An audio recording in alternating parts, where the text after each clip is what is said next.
तपाईको चासोको न्यूजबारे विस्तृतमा बुझ्ने समय हो यो। खास न्यूजलाई खास कोणबाट हेर्ने समय हो यो। हरेक दिन यो समयमा हामी साझा र ताजा मुद्दा लिएर तपाईहरुमाझ आउनेछौं। नमस्कार, म प्रेजिना देवकोटा। सुरु गरौं हेडलाइन्सबाट। वर्तमान गठबन्धन फुटाउन विदेशी शक्ति लागि परेको एमाले अध्यक्ष ओलीको आरोप। पुष्पकमल दाहाललाई विश्वासको मत दिन निर्देशन।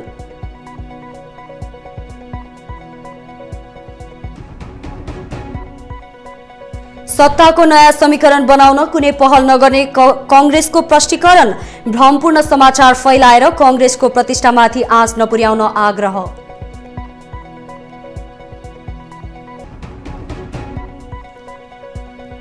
कार्य सम्पादनमा कुनै पनि गल्ती नगर्न सशस्त्र प्रहरी गृहमन्त्री लामिछानेको निर्देशन। सीमा रक्षाका लागि तैनाथ प्रहरीहरूको प्रशंसा।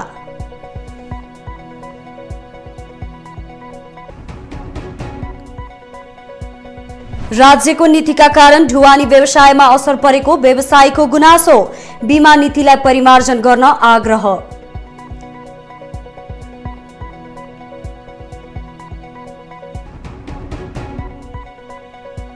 र 22औं संस्करणको आहारारा गोल्ड कपको उपाधि शंकटा क्लबलाई।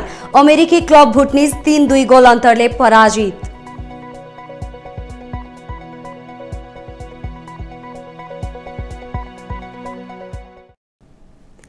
नेकपा एमालेका अध्यक्ष केपी शर्मा ओलीले माधव नेपाल नेतृत्वको नेकपा एकीकृत समाजवादी र राजनीति नै नभएको गतिविधिमा संलग्न भइरहेको टिप्पणी गरेका छन्। पार्टीका सांसदहरूका लागि शनिबारबाट संसद भवन नयाँ बानेश्वरमा शुरू भएको अभिमुखीकरण कार्यक्रममा बोल्दै उनले एमाले र जसपालाई उस्तै देख्ने नेकपा यसको दृष्टिकोणबाट आफू अचम्ममा परेको समेत बताए। हाम्रा छिमेकीहरूलाई जो सरकार बन्छ त्योसँग मिलेर काम गर्न आग्रह गर्छौं र यहाँ जो सरकार बन्छ त्यस सरकारले हाम्रा छिमेकी हाम्रा मित्र राष्ट्रहरू सबैसँग सन्तुलित सुमधुर उचित सम्बन्ध राखेर पारस्परिक लाभ पारस्परिक सम्मानका आधारमा सम्बन्ध राखेर अगाडि बढ्छ। त्यसकारण यहाँ आत्तिनुपर्ने इगोको विषय बनाउनु पर्ने केही पनि छैन। ओलीले पुष 26 गते पुष्पकमल दाहाल नेतृत्वको सरकारले विश्वासको मत पाउने पनि बताए। कार्यक्रममा ओलीले वर्तमान सरकारलाई सफल र प्रभावकारी बनाउने उल्लेख गरे। खुद्रा खेल खेलिरहनु भएको छ अहिले पार्टीहरूमा मानिरहनु भएको छ। प्रधान एउटा पार्टीको अध्यक्षलाई बोलाएर प्रधानमन्त्री तिमी नै हो। यो संविधानको धारा 76 को 2 को सरकारले विश्वासको मत प्राप्त गरेन भने स्वतः अर्को कुनै विकल्पमा जाँदैन। स्वतः यसले विश्वासको मत प्राप्त गरेन। प्रमुख सत्ता घटक समेत रहेको एमालेले विश्वासको मत दिन तोकिएको समयमै संसदमा उपस्थित हुन पनि निर्देशन दिएको छ।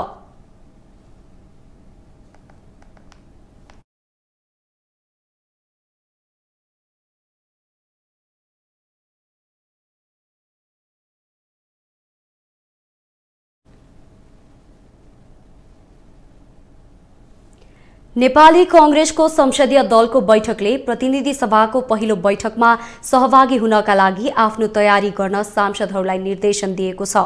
शनिबार पार्टीको संसदीय दलको कार्यालय सिंहदरबारमा बसेको बैठकले पार्टीका सांसदहरूलाई प्रतिनिधि सभाको पहिलो बैठकमा उपस्थित हुन तयारीका लागि निर्देशन दिएको हो।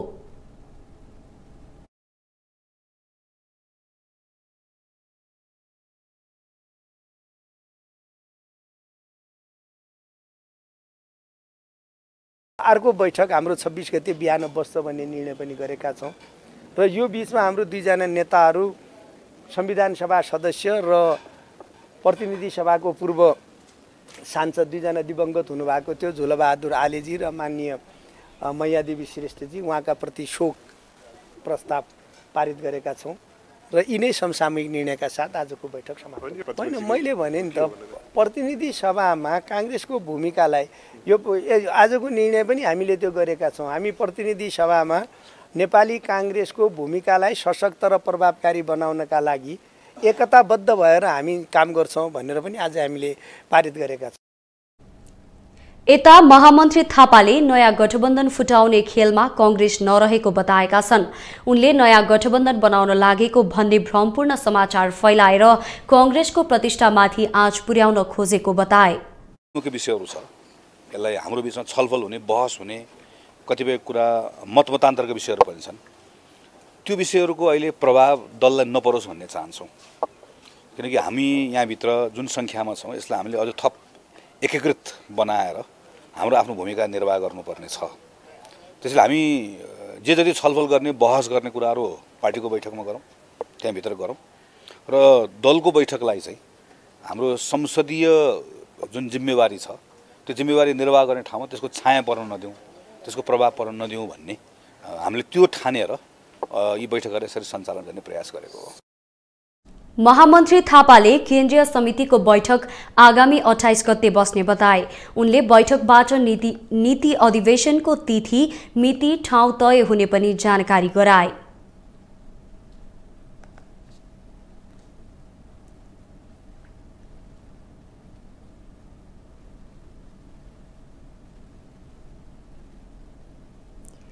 उपप्रधान तथा गृहमन्त्री रवि लामिछानेले कार्य सम्पादनमा कुनै पनि गल्ती नगर्न सशस्त्र प्रहरी बललाई निर्देशन दिएका छन्। सशस्त्र प्रहरी बलको प्रधान कार्यालय बल्खु पुगेर गृहमन्त्री लामिछानेले सशस्त्र प्रहरी कर्मचारीहरूलाई प्रशासनिक एवं व्यवस्थापकीय पक्षमा शून्य कमजोरीका साथ कार्य सम्पादन गर्न निर्देशन दिएका हुन्। निरीक्षण भ्रमणमा उनले संगठनमा रहँदा नजिक र पराई तथा भित्र र बाहिर भन्ने प्रवृत्तिलाई हटाई म्यान्डेट अनुसार काम गर्नुपर्नेमा जोड दिए। उनले सीमा रक्षाका लागि तैनाथ प्रहरीहरूको प्रशंसा समेत गरे।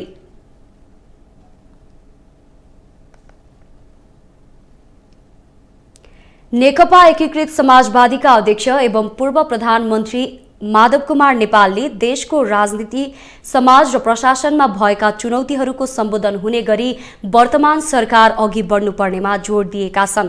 शनिबार पत्रकार महासंघ भक्तपुरको 26औं स्थापना दिवसको अवसरमा बोल्दै उनले देशको राजनीति कमजोर अवस्थामा पुगेको बताए।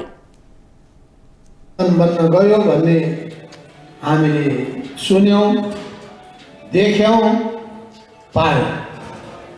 यो गठबन्धन कति दरिलो छ, कति टिकाउ छ, यसै भन्न सक्ने अवस्था छैन।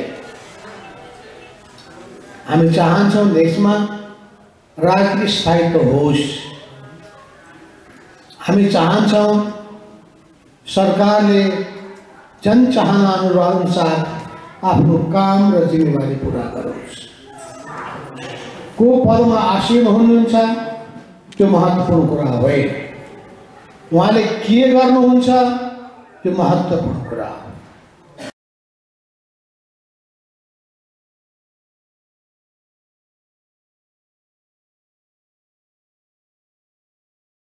राष्ट्रपति विद्यादेवी भण्डारीले पाटनका धार्मिक, पर्यटकीय तथा ऐतिहासिक क्षेत्र अवलोकन गरेकी छन्। करिब 1.5 घण्टा पाटन क्षेत्रमा बिताएकी राष्ट्रपतिले मदन पुस्तकालयदेखि पिम्बाहलको सांगीतिक कार्यक्रममा समेत सामेल भइन्। एक रिपोर्ट। शनिबार दिउँसो 2 बजे राष्ट्रपति विद्यादेवी भण्डारी ललितपुरको पाटन ढोका क्षेत्र आइपुगिन्। साझा यातायातको विद्युतीय बसमा उनी पाटन पुगेकी थिइन्। नेवारी महिलाको पहिरन हाकुपटासीलाई प्राथमिकतामा राखेकी राष्ट्रपतिलाई ललितपुर महानगरपालिकाका प्रमुख चिरीबाबु महर्जनले स्वागत गरेका थिए। पाटनमा रहेको मदन पुस्तकालयमा उनले आधा घण्टा समय बिताइन्।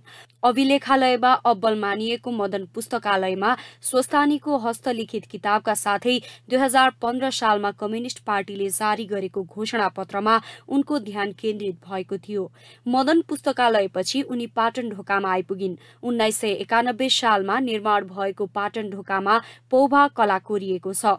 कलाकार लोक चित्रकारको टोलीले कोरेको चित्रलाई राष्ट्रपतिले केही बेर अवलोकन गरिन्।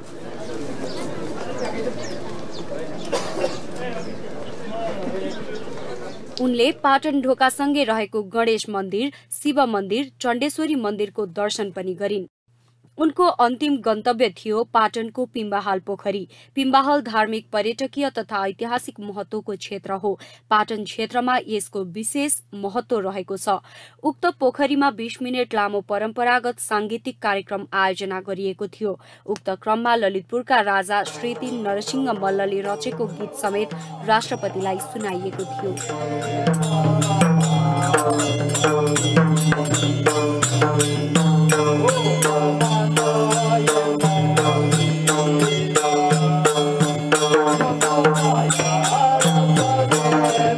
सांगीतिक कार्यक्रमपछि उनी पुनः पाटन ढोका फर्किइन्। ढोका छेउमै राखिएको विद्युतीय गाडी चढेर उनी फर्किइन्। पाटन आउन राष्ट्रपति स्वयंले इच्छा राखेकी थिइन्। उनी फर्किँदा 3 बजिसकेको थियो। पाटन आउनुमा चाहिँ तपाईहरूको चाहना थियो कि राष्ट्रपतिको चाहना थियो? यसको चाहना चाहिँ राष्ट्रपतिले धेरै अगाडिदेखि गर्दै आउनुभएको थियो। तर अब कहिले कोभिड भन्यो, कहिले के भन्यो। फेरि उहाँ चाहिँ कस्तो भन्दाखेरि अरू दिन आउँदाखेरि ट्राफिक जाम हुन्छ, जनतालाई दुःख हुन्छ भनेर उहाँले चाहिँ आज बिदाको दिन नै छान्नुभयो।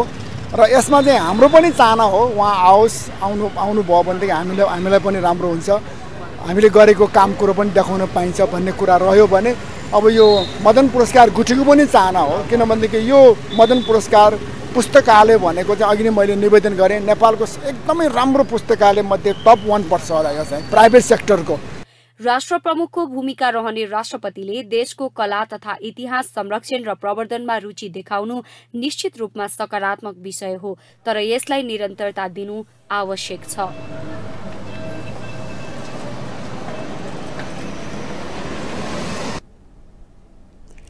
तपाईलाई न्यूज इनसाइटमा पुनः जोड्नेछौं। ढुवानी व्यवसायीले राज्यले आफूहरूलाई हेर्ने नजर फेर्नुपर्ने बताएका छन्। उनीहरूले राज्यको नीतिकै कारण नेपाली ट्रकहरूले काम नपाउने अवस्था आएको गुनासो गरेका छन्। एक रिपोर्ट। ढुवानी व्यवसायीहरूले राज्यको नीति बलियो नहुँदा आफूहरूले दुःख भोगिरहेको गुनासो गरेका छन्। ढुवानी व्यवसायी महासंघ नेपालको 14औं वार्षिक साधारण सभामा उनीहरूले समग्र यातायात क्षेत्रलाई राज्यले हेर्ने दृष्टिकोण सकारात्मक हुनुपर्ने बताए। ढुवानी व्यवसायीसँग फुटपाथमा बोर्ड राखेर उनीहरू हिँड्ने अवस्था थियो भने आज ट्याक्स तिरेर सञ्चालन भएको अवस्था छ। यसलाई ट्याक्सेबल बनाएर एउटा सम्मानित रूपमा बिल्टी सिस्टम हालका कुरा र यसमा मतलब भोलि तिरेसका कुराहरू सबैलाई समेटेर लैजाने हो भने यसले राजस्व नै पर्छ तर सम्मानित पनि यो पेसा हुन्छ भन्ने अनुरोध गर्न चाहन्छु। राष्ट्र निर्माणको आधार सुरक्षित ढुवानी समृद्ध व्यापार भन्ने नाराका साथ सुरु भएको साधारण सभाको उद्घाटन राष्ट्रिय सभा अध्यक्ष गणेश प्रसाद तिमल सिन्हाले गरेका थिए। उद्घाटन कार्यक्रममा बोल्दै अध्यक्ष तिमल सिन्हाले ढुवानी व्यवसायको योगदानलाई राज्यले उचित मूल्याङ्कन गर्नुपर्ने बताए।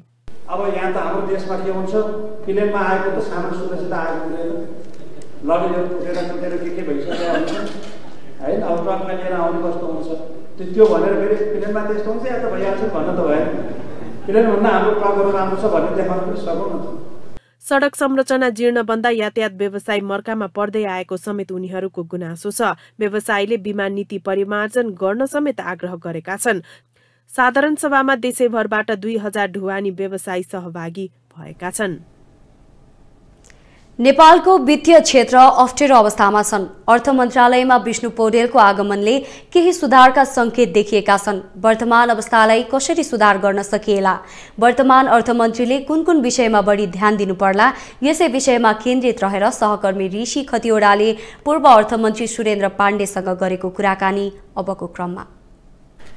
एउटा तत्कालको स्थिति, तत्कालका तथ्य तथ्याङ्कलाई हेरेर एउटा दीर्घकालीन रणनीतिक कुराहरू छ हैन। तत्कालको कुरा हेर्नुहुन्छ भने अहिलेको पछिल्लो तथ्याङ्क हेर्दा यो वर्ष हामीसँग चालु खर्च 22% बढेको छ, राजस्व 20% घटेको छ। टार्गेट तोकिएको राजस्व यति उठ्छ भनेको राजस्व 20% कमी आएको छ। चालु खर्च 22%, जस्तै 42% को अन्तर आयो नि। त यो परिस्थिति यो रहिरह्यो भने खास गरी ट्रेजरीमा चाहिँ क्यास फ्लो कमी आएर तलब खुवाउनै नसकिने हो कि भन्ने स्थिति पनि बन्छ। त्यसकारणले त्यो फिस्कल डिफिसिट अथवा फिस्कल पाटो चाहिँ धेरै गम्भीर छ यतिखेर। अब मोनेटरी साइडबाट हेर्नुहुन्छ भने ब्याङ्किङ क्षेत्रको कुरा गर्नुहुन्छ भने आयात निर्यातको स्थिति हेर्दाखेरिमा अब अहिले यतिखेर केही समय अगाडि भन्दा लिक्विडिटीमा केही सहजता देखा पर्न थालेको छ। पूर्ण रूपले सहजता आइसकेका छैन। ब्याज दर अहिले पनि माथि नै छ, ब्याज दर माथि छ र ब्याङ्कमा माग भएका सबै एउटा त ब्याज दर बढी भएको कारणले अहिले व्यवसायीहरू ब्याङ्कमा ऋण माग्नै कम जान्छन्, गइरहेका छन्। त्यो आवेदनै कम परेको छ, किन 15-16% ब्याज तिरेर कुनै व्यवसाय मुनाफामा जान सक्दैन। त्यस कारणले उनीहरू यतिखेर मागै कम गरिरहेछन् ब्याज दर बढीको कारणले। दोस्रो, मागेकालाई पनि सबै दिन सकेका छैन। फेरि अर्को पनि समस्या छ, जति माग्ने गएका छन् बढी भयो भने लिन्छु नि भनेर जानेहरूले पनि पाइरहेका छैनन्। त्यो स्थिति छ। तर अब बिस्तारै त्यसमा केही सहजता हुन्छ भन्ने देख्छु म। केही सहजता माग लागेपछि, किन यो महिना चाहिँ ट्याक्स पनि उठ्ला, यो महिना चाहिँ ब्याङ्कहरूले चाहिँ यो उसको सामा ब्याजको भुक्तानी पनि गर्लान्। एउटा प्रेसर गरेरै पैसा उठाइरहेका छन्। पुस महिनामा चाहिँ अझै बढी सङ्कटको अवस्था सृजना हुन्छ प्रत्येक वर्ष। किन यस्तो हुन्छ? पुस महिनामा भएर भएको होइन। पुस महिनामा चाहिँ ब्याङ्कले किन गर्छ भने 6 महिना र 12 महिनाको सबभन्दा धेरै राजस्व चाहिँ सङ्कलन गर्ने र ब्याङ्कले आफ्नो सामा ब्याजको भुक्तानीलाई बढी टाइट गर्छ। त्यस कारणले त्यो बेलामा व्यवसायीहरूलाई बढी दबाब दियो ब्याङ्कले, सरकारले पनि कर उठाउने, यता ब्याङ्कले पनि इन्स्टलमेन्ट तिर्नलाई ताकेता गर्ने कारणले दोहोरो मार भयो भन्ने गर्छन्। त्यो त एउटा सामान्य कुरा नै हो, त्यो रेगुलरली नै पर्ने कुरा हो। तर मैले यतिखेर भन्न खोजेको चाहिँ के छ भने ब्याङ्किङ सेक्टरमा यो बिचमा एउटा अलि लामो काल आयातमा अलिकति कटौती गरिदिएको, किन आयातलाई रेस्ट्रिक्सन गरिदिएको कारणले गर्दा फरेन करेन्सी नै दिनलाई अलिकति नियन्त्रण गरेको। अब कतिपय वस्तुलाईको आयातमा नगद दरोटी राखेर ल्याउनु पर्ने बाध्यताले गर्दा कतिपय व्यवसायले आयातलाई कटौती गरिरहेको त्यो स्थिति थियो छ होइन। तर बिचमा लिएको नीतिले अलिकति डिपोजिट बढ्ने र ब्याज दरमा चाहिँ अब डिपोजिट बढ्दै गयो भने ब्याज दर घट्छ, त्यो अलिकति सहज हुन खोज्या हो कि भन्ने देखिन्छ। तर त्यसको चाप अर्कोतिर कहाँ परेको छ भन्दा ट्रेजरीमा सिधै के इफेक्ट गरेको छ भने फिस्कल सेक्टरमा चाहिँ चालु खर्च चाहिँ बढेर गयो। जस्तो यस वर्ष 15% त तलब वृद्धि नै गरेको थियो। वृद्ध भत्ता चाहिँ 70 वर्षबाट झारेर 68 मा झारेको छ। त्यसले चालु खर्च त्यसै दुईटा त शीर्षकमा यसै बढ्यो। अरू विभिन्न किसिमका चालु खर्च पनि बढेकै छ। चुनाव छ यसै वर्ष, त्यसमा पनि खर्च बढ्यो होइन। त्यस कारणले पनि अब त्यो पैसा गयो। अर्को चाहिँ राजस्व चाहिँ आयातमा कन्ट्रोल गर्दै हुनाले राजस्व चाहिँ घट्यो। त्यस कारणले बढी समस्या चाहिँ अहिले सरकारी ट्रेजरीमा चाहिँ खास गरी सरकारलाई चाहिँ बढी कठिन परिरहेछ। ग्लोबल आइएमई ब्याङ्क र ब्याङ्क अफ काठमाडौँले पुस 25 गतेबाट संयुक्त कारोबार गर्दैछन्। मर्जरपछि दुवै ब्याङ्कले ग्लोबल आइएमई ब्याङ्कका नाममा संयुक्त कारोबार गर्ने भएका हुन्। संयुक्त कारोबार सुरु गर्नुअघि दुवै ब्याङ्कका पदाधिकारी तथा कर्मचारीले वाकथनको समेत आयोजना गरे। ग्लोबल आइएमई ब्याङ्क र ब्याङ्क अफ काठमाडौँले पुस 25 गतेदेखि ग्लोबल आइएमई ब्याङ्क लिमिटेडको नामबाट एकीकृत कारोबार सुरु गर्ने भएको छ। मर्जरपछि ग्लोबल आइएमई ब्याङ्क देशकै ठूलो ब्याङ्क भएको छ। यसले नेपालको बैंकिङ क्षेत्रको करिब 10% हिस्सा ओगट्ने दावी गरेको छ। संयुक्त कारोबार सुरु गर्नु अघि दुवै बैंकका पदाधिकारी तथा कर्मचारीले वाककथनको आयोजना समेत गरे। दुवै संस्थाका कर्मचारीबीच भावनात्मक सम्बन्ध विस्तारका लागि शनिबार वाककथनको आयोजना गरिएको बैंकको भनाइ छ। आउने दिनमा हाम्रो चाहिँ क्वालिटी र सर्भिसलाई पनि हामी जुन हिसाबले हाम्रो चाहिँ साइजमा चाहिँ ठुलो चाहिँ भएको छ त्यही हिसाबले चाहिँ हामीले चाहिँ सर्भिसलाई पनि हामी चुस्त र दुरुस्त हिसाबले आम पब्लिकलाई सबैको लागि ब्याङ्क भन्ने मूल नाराको चाहिँ हिसाबले हामी अगाडि बढेका छौँ। संयुक्त रूपले कारोबार सञ्चालन गर्ने भएपछि नयाँ बैंकको सञ्चालक समिति पनि तय भइसकेको छ। सञ्चालकमा ग्लोबल आइएमए ब्याङ्कको तर्फबाट अध्यक्ष चन्द्रप्रसाद ढकाल सहित 5 जना र ब्याङ्क अफ काठमाडौँको तर्फबाट 2 जना रहनेछन्। मर्जर पश्चात बैंकको कुल पुँजी 57 अर्ब रुपैयाँ, चुक्ता पुँजी 35 अर्ब 77 करोड रुपैयाँ, कुल निक्षेप 408 अर्ब रुपैयाँ र कुल कर्जा 376 अर्ब रुपैयाँ भन्दा बढी पुग्नेछ। ग्लोबल आइएमए ब्याङ्क र ब्याङ्क अफ काठमाडौँ चाहिँ मर्ज भएर अहिले नेपालको सबभन्दा ठुलो चाहिँ ब्याङ्क चाहिँ बनेको चाहिँ छ। क्यापिटलको साइज हेर्नुभयो भने कोर क्यापिटलको चाहिँ साइज हेर्नुभयो भने करिब 55 अर्ब बराबरको चाहिँ रिजर्भ प्लस क्यापिटल गरेर चाहिँ उनीहरूले हामी चाहिँ साइजमा चाहिँ भएको चाहिँ छौँ। दुई ब्याङ्कहरूको मर्जर पश्चात कुल 365 शाखा कार्यालय, 367 एटिएम, 286 शाखा रहित ब्याङ्किङ सेवा, 61 विस्तारित शाखा कार्यालय, 3वटा विदेश स्थित सम्पर्क कार्यालय र 40 लाख भन्दा बढी ग्राहकहरू सहित अन्य धेरै वित्तीय परिसूचकहरूमा ग्लोबल आइएमए ब्याङ्क लिमिटेड मुलुकको सबैभन्दा ठूलो ब्याङ्क हुनेछ। मर्जरपछि बन्ने नयाँ ब्याङ्क कुल पुँजी, चुक्ता पुँजी तथा व्यवसायको आकारको हिसाबले नेपालको सबैभन्दा ठूलो ब्याङ्क बन्नेछ। पछिल्लो 24 घण्टामा कोरोना संक्रमणबाट 1 जनाको मृत्यु भएको छ। स्वास्थ्य तथा जनसङ्ख्या मन्त्रालयका अनुसार 3 महिनापछि कोरोनाबाट 1 संक्रमितको मृत्यु भएको हो। यसअघि गत कार्तिक 7 गते कोरोनाबाट 1 जनाको मृत्यु भएको थियो। त्यसयता कोरोना संक्रमण कम हुँदै मृत्यु शून्य रहेको थियो। यो सँगै कोरोना संक्रमणबाट मृत्यु हुनेको संख्या 12,020 पुगेको छ। त्यस्तै पछिल्लो 24 घण्टामा थप 3 जनामा कोरोना संक्रमण देखिएको छ।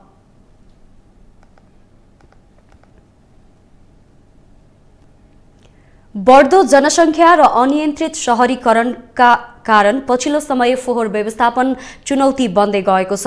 दीर्घकालीन फोहोर व्यवस्थापनको चुनौती एकातर्फ छ भने बढ्दो बेरोजगारीले अर्को विकराल समस्या बन्दै गएको छ। एक रिपोर्ट। दृश्य हो बागमती प्रदेशको राजधानी हेटौडाको। हेटौडा उपमहानगरले फोहोर संकलन गरेर फाल्ने हेटौडा 10 स्थित राप्ती खोलाको किनारमा रहेको यो ल्यान्डफिल साइटमा करिब 65 जना मानिसहरूले फोहोरमा मोहर खोज्दै जीवन अगाडि बढाइरहेका छन्। यसरी फोहोरमा मोहर खोज्नेमा अधिकांश हेटौडाकै मानिस छन् भने केही बाहिरबाट समेत आएका छन्। यिनीहरूमध्ये अधिकांशको आफ्नो घर छैन, कोही जंगलमै बस्छन् भने कतिपयले कोठा भाडामा लिएर बसेका भेटिन्छन्। यिनीहरू फोहोरबाट प्लास्टिक र सिसाको बोतल लगायत पुनः प्रयोगमा आउने वस्तुहरू नजिकै रहेको फोहोर प्रशोधन गर्ने स्थानमा लैजान्छन् र बिक्री गर्दछन् र बिक्रीबाट आएको पैसाले नै उनीहरूको जीविका चल्ने गरेको छ। सजिलो त अब त्यही हो, अहिले अब के अरे काम पाए पनि सबै काम अब गर्थ्यो, कामै अहिले काम पाउँदैन। दसैँदेखि अब बाहिर काम गर्नै भएको छैन, कामै पाउँदैन। अहिले हल्का फुल्का अब के अरे त्यो हेल्परको काम आउँछ। अनि मान्छे अब एउटा मान्छेलाई भन्न आए पनि 10 जना मान्छे जान खोज्छ। उक्त क्षेत्रमा बच्चादेखि उमेरले 60 नजिक पुग्न लागेका वृद्धहरू समेत सामान्य स्वास्थ्य सुरक्षाको पनि वास्ता नगरी आफ्नो कार्य गरिरहेका भेटिन्छन्। कसैका परिवार छैन भने कसैका आफ्नो छोराछोरीले वास्ता नगरेपछि उक्त कार्यमा लाग्नु परेको छ। अब मैले अब उपाय नभएपछि के गर्ने, जुन मेरो उपाय छैन, कुनै आफ्नो आर्थिक अवस्था हेर्दाखेरि कुनै कहीँबाट कमाएर उयोहरू छ, त्यही काम गरेर मैले दबाई पानीको लागि हेरचाह गरिरहेको छु। बाबा छोराले नहेरेपछि यस्तो कार्य गर्नु परेको सीता थिङ बताउँछिन्। हप्तामा 800 देखि 2000 रुपैयाँ मात्र कमाइ हुने सुनाउँदै थिङ भन्छिन्, मैले त दुःख पाए, छोरीहरूलाई पढाउन चाहन्छु तर खान नै मुस्किल छ, अहिले जसो तसो गर्दैछु। कसैले छोरीहरूलाई पढाइदिए धर्म हुन्थ्यो। यस्तो तनाव भए अब छोराछोरीहरूलाई ऋण गरेर के गरेर हुर्कायो बढायो, बुढा छैन, अब यहाँ छोराछोरीले अहिले हेर्दैन, के गर्ने। यस्तै हेटौडा 11 मै बसोबास गर्ने लक्ष्मी माया तामाङ पनि परिवार सहित सोही क्षेत्रमा काम गर्छिन्। विगत केही वर्ष यता आर्थिक स्थिति कमजोर भएपछि ल्यान्डफिल साइटमा काम गर्न बाध्य भएको उनी बताउँछिन्। घाँस, बाँस र कपास आम नागरिकको आधारभूत आवश्यकता हो, यसको दायित्व राज्यले लिनुपर्छ। तर दुर्भाग्य सरकार र दलहरूले देशलाई प्रयोगशाला बनाउँदा आधारभूत आवश्यकता पूर्ति गर्नलाई यहाँ आम मानिस ज्यानै जोखिममा राखेर काम गर्न बाध्य छन्। म्याग्दीको पौराणिक स्थल पछैमा रावण पार्क निर्माणको कार्य अलपत्र परेको छ। संस्कृति, पर्यटन तथा नागरिक उड्डयन मन्त्रालयसँगको साझेदारीमा निर्माण सुरु गरिएको पार्कको प्रारम्भिक चरणको भौतिक संरचनाको काम सकिए पनि पछिल्लो समय भने काम लथालिङ्ग भएको छ। एक रिपोर्ट।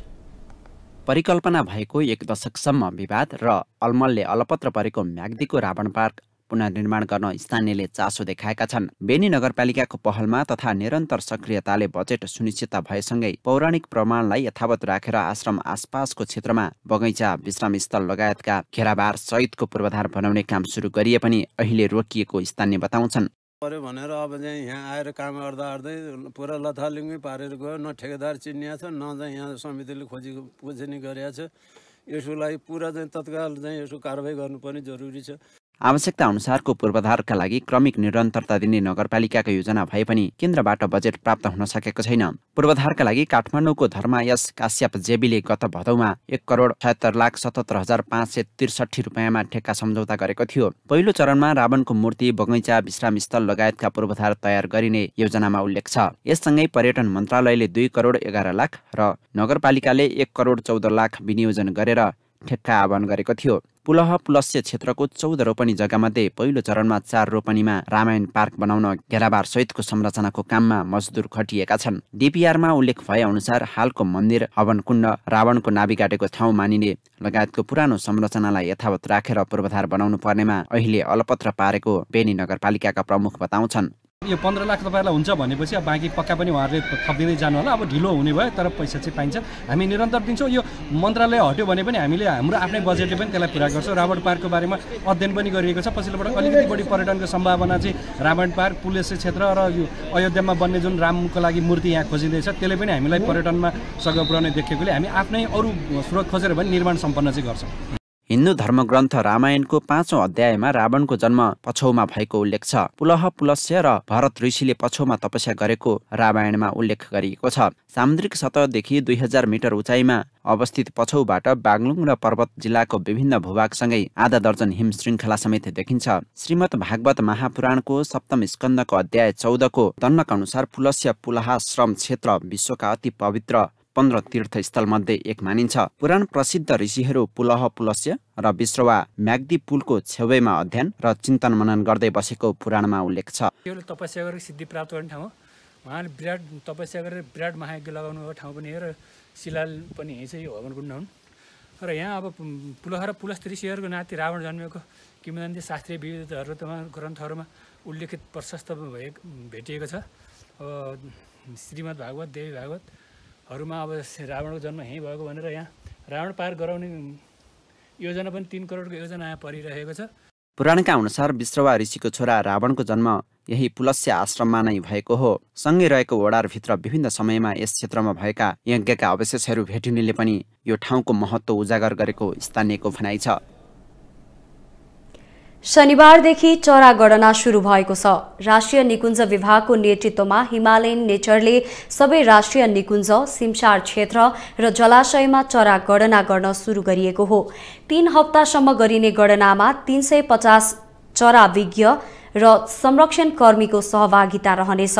चितवन राष्ट्रिय निकुञ्ज केन्द्रित रहेर चरा गणना गरिने विभागले जनाएको छ।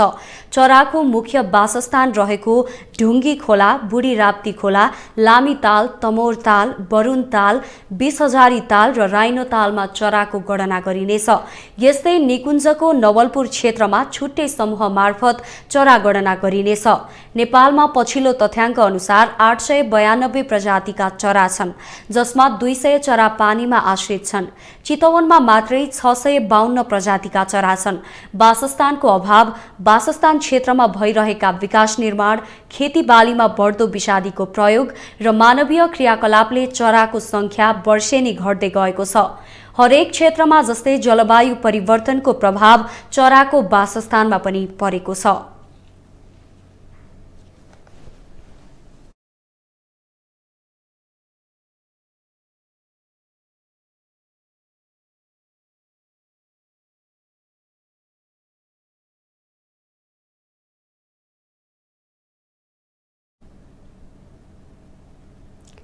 पछिल्लो केही दिन यता बाघको आवरण नमिल्ने मूर्ति तथा प्रतिमाहरू सामाजिक सञ्जालमा छाएका छन्। कसैले बाघको बनावटमा नै प्रश्न उठाएका छन् भने कसैले अनावश्यक खर्च भनेका छन्। तर मूर्तिकारहरूले भने यस्तो कलाकृतिलाई सतही रूपमा मात्र हेर्दा र महत्त्व नबुझ्दा विकृति बढेको दावी गर्छन्। एक रिपोर्ट। सुर्खेतको वीरेन्द्रनगर स्थित प्रादेशिक शहीद पार्क परिसरमा राखिएको बाघको आवरण नमिलेका कारण यो मूर्ति पछिल्लो केही दिन यता सामाजिक सञ्जाल फेसबुक, टिकटकमा भाइरल भएको छ। यति मात्र नभई देशैभरका यस्ता आवरण नमिलेका मूर्ति तथा संरचनाहरूको लागत र कलाकुशलतामाथि नै प्रश्न उठिरहेको छ। तर मूर्तिकार धनु याख्खा देवानले भने नेपालको कला उच्च स्तरको भएको तर सरकारी तवरबाट आवश्यक योजना र कारिगरलाई दिइने ज्यालाका कारण कलाकृतिमा विकृति भित्रेको बताएका छन्। अनि यसमा चाहिँ कलाकार दोषी हो? कलाकार मात्रै दोष लगाएर मिल्छ? होइन, हामीले सम्बन्धित निकायले त्यो फाइन्ड आउट गर्नुपर्छ। यतिको क्वालिटी खोज्दा हामीले कुन लेभलको के अरे कलाकारहरूलाई समाउनुपर्छ? कमी छ नेपालमा कलाको। एउटै मात्रै प्रतिस्पर्धाको बजारमा उत्रन सक्ने भनेको कलामा हो। अझ परम्परागत कला होइन, परम्परागत कलामा नेपाललाई पछ्याउन धेरै गाह्रो छ। नेपालमा धेरै उच्च क्वालिटीको छ। ललितपुरका सीताराम डिमडुङले यो बाघको मूर्ति 25,000 पारिश्रमिक लिएर बनाएको बीबीसी नेपालीको एक समाचार सामग्रीमा बताएका छन्। यस्ता किसिमका कलाकृति बनाउँदा कालीगढ मात्रै नभई निर्माण गर्न लगाउने भैरव सामुदायिक वन समेतले जीवन्त कला र सौन्दर्यप्रति गम्भीर नबनेको देखिन्छ। यस्ता मूर्ति तथा संरचनाहरू बन्नुमा कलाकारको गल्ती नभई गुणस्तरीय मूर्तिका लागि राम्रो लगानी गर्नुपर्नेमा मूर्तिकार याख्याले जोड दिएका छन्। नेपाली मूर्तिकलालाई विश्वका विभिन्न देशमा प्रचार गर्दै आएका मूर्तिकार याख्याले कलालाई सामाजिक सञ्जाल मार्फत गलत प्रचार गरेर कलाकारलाई निरुत्साहित नगर्न पनि आग्रह गरेका छन्। उसको लगानी अनुसार चाहिँ त्यो अब त्यतिको प्रयास गरेको हो होइन। अब त्यो 15-20 हजारमा अब कति अब एउटा चाउचाउ खाने पैसा पनि उब्रेन होला जस्तो लाग्छ मलाई चाहिँ होइन। उसले कोसिस राम्रो गरेको हो। त्यो कुरालाई चाहिँ निरुत्साहित गर्नुभन्दा अबको दिनमा चाहिँ त्यसलाई सुधार्ने र राम्रो क्वालिटीको चाहिने हो भने चाहिँ त्यो आलु प्याज किने जस्तो खोर्सानी किने जस्तो होइन। कलामा चाहिँ नि राम्रै खालको विज्ञ समूह राखेर गऱ्यो भने धेरै उच्च क्वालिटीको बन्छ। नेपाली मौलिक तथा परम्परागत कलाकृतिको स्थान विश्वभर नै उच्च छ। तर सरकारी नीति तथा कानून कार्यान्वयन प्रभावकारी नहुँदा मूर्तिकलामा मात्र नभई समग्र कला क्षेत्रमा विकृति बढ्न सक्ने संकेत देखिन थालेको छ, जसलाई रोक्न सरकारले कला क्षेत्रलाई अनुत्पादक रूपमा मात्र नहेरी यसको संरक्षण र सम्वर्धनमा गम्भीर हुनुपर्ने देखिएको छ। तपाईलाई न्यूज इनसाइटमा पुनः जोड्नेछौं। संकटा फुटबल क्लबले 22औं संस्करणको आहा रारा पोखरा गोल्ड कप फुटबलको उपाधि जितेको छ। पोखरा रंगशालामा शनिबार भएको फाइनलमा संकटाले अमेरिकाको Bhutanese youth sucker club USA लाई पराजित गर्यो। निर्धारित 90 मिनेटमा 2-2 गोलको बराबरीमा रोकिएपछि खेल अतिरिक्त समयमा धकेलिएको हो। रोमाञ्चक खेलको अतिरिक्त समयमा कप्तान सुनिल बलको गोल नियामक बनेपछि संकटा च्याम्पियन बनेको हो। संकटाका लागि यो दोस्रो आहा रारा गोल्ड कपको उपाधि हो। उपाधि सँगै संकटाले 12 लाख नगद पुरस्कार प्राप्त गरेको छ। उपविजेता बनेको भुटनिजले 6 लाखमा चित्त बुझायो।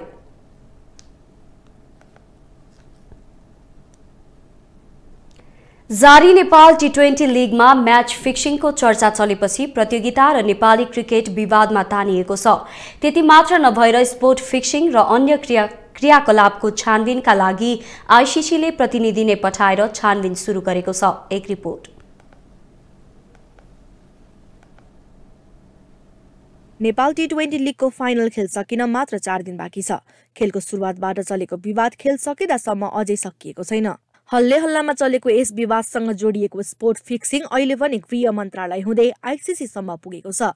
बिहिबार आईसीसीको प्रतिनिधित्व गर्दै 2 प्रतिनिधि यस खेलमा चलेको म्याच फिक्सिङ, स्पोर्ट फिक्सिङ र खेलाडीहरूको पारिश्रमिकको बारेमा सत्य तथ्य छानबिन गर्न आएका छन्। आइसिसी इन्टिग्रेटेड युनिटका एन्ड्रु इफक्रेबको नेतृत्वमा आएको 2 सदस्यीय टोलीले त्रिभुवन विश्वविद्यालय क्रिकेट मैदान कृतिपुरमा जारी नेपाल टी20 लिगको अवलोकन गर्दै त्यहाँको बारेमा बुझेका थिए। उनीहरूले राष्ट्रिय खेलकुद परिषदका सदस्य सचिव टङ्कलाल घिसिङलाई पनि भेटिसकेका छन्। वास्तविकताको छानबिनका लागि उनीहरूको अनुगमन र अनुसन्धान प्रत्यक्ष अप्रत्यक्ष रूपमा चलिरहेको क्यानले जनाएको छ। नेपाल टी20 को आयोजनाको अधिकार भारतीय कम्पनीले पाउनु आफैमा ठूलो विवादको विषय थियो। भारतीय कम्पनीलाई दिनुको उद्देश्य खेलाडीहरूको आर्थिक उन्नतिमा टेवा पुर्याउनु हो भनेर दावी गरे पनि क्यान असफल देखिएको छ। हालसम्म खेलाडीले पारिश्रमिक पाएका छैनन्। अझ आयोजनाको अधिकार पाएको 7 स्टार कम्पनीको अत्तो पत्तो छैन। यता क्यान भने मौन बसेको छ। हैन अरूको टिमको कुरा थाहा भएन। हाम्रो टिमको एउटा प्लेयरलाई चाहिँ अप्रोच गरेको थियो र एज पर रुल्स हैन हामीले त्यो चाहिँ एड्रेस एसयुलाई गरेको थियो हैन। अप्रोच र फिक्सिङ डिफ्रेन्ट थिङ हैन। कसैले अब तपाईले जे पनि भन्न सक्छ हैन। अब अप्रोच गर्यो भन्दैमा अब सबैले गर्छ भन्ने पनि हुँदैन हैन। अब जसले पनि जसरी पनि अप्रोच गर्न सक्छ। त्यो चाहिँ हामीले भनौँ न रिपोर्ट चाहिँ गराएको छ। एसयुले त्यसको केयर पनि गरिसकेको टेक केयर पनि गरिसकेको छ। फिक्सिङ होस् वा पारिश्रमिक नपाएको घटना नेपाली खेलकुद क्षेत्रका लागि नौलो भने होइन। तर भर्खरै मात्र बामे सर्दै गरेको नेपाली क्रिकेट होस् वा अन्य खेल त्यसको भविष्यमाथि भने यस्ता गतिविधिले चोट पुर्याउने भने निश्चित छ। देश विदेशका यस्तै विभिन्न विषयवस्तुसँग हामी तपाईलाई जोडिरहनेछौँ न्युज इनसाइटमा। नमस्ते।